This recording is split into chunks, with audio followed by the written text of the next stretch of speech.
Xudo xolasa so'z beraman. Keyingi translyatsiyalarimiz zo'r bo'ladi.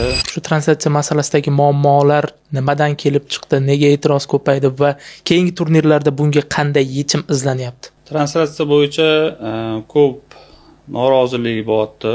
Hozirdan ham shuncha tadbirimizni xalqqa, ommaga muxlislik ko'rsatib berish uchun biz harakat qildik. Translyatsiyani eng yuqori sifatda olib berish uchun Gold Vision kompaniyasiga ham ishonib topshirdik. Sifat bo'yicha e'tirozimiz yo'q, lekin signal bo'yicha ozgincha nosozlik bo'ldi. Sababini so'rasak, u Yandex o'zi Rossiyada, bilasizlar, Rossiyaning anaqasi, o'sha yerdan svязь qanaqadir uzilib qoldimi, nimadir bo'ldi, uni biz bilmaymiz.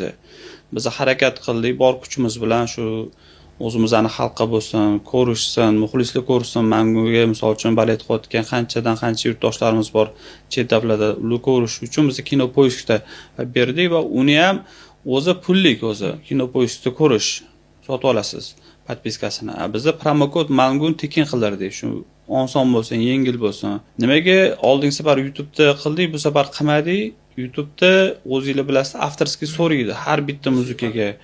Lekin sportchilar o'zini musiqasida chiqib keladi.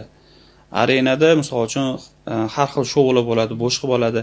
Agar YouTube kanaliga bitta shu musiqa avtorskiy tushib qolgan bo'lsa, YouTube kanal Kinopoiskdagi bloklanib qolardi va ko'rsatmasdi. Shuning uchun biz Kinopoiskga ishongandik. Televideniyega bersak bo'lardi, no televideniya bilan biz ozgincha kelishmadik, chunki Yandex, Kinopoisk bizga misol uchun yaxshi taklif berishdi.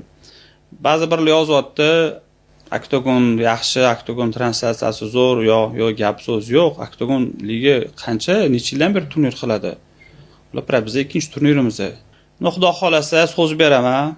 Keyingi translyatsiyalarimiz zo'r bo'ladi. Hech qanaqa uzilmasdan bemalol ko'rishinglarni Xudo xolasa ta'minlaymiz.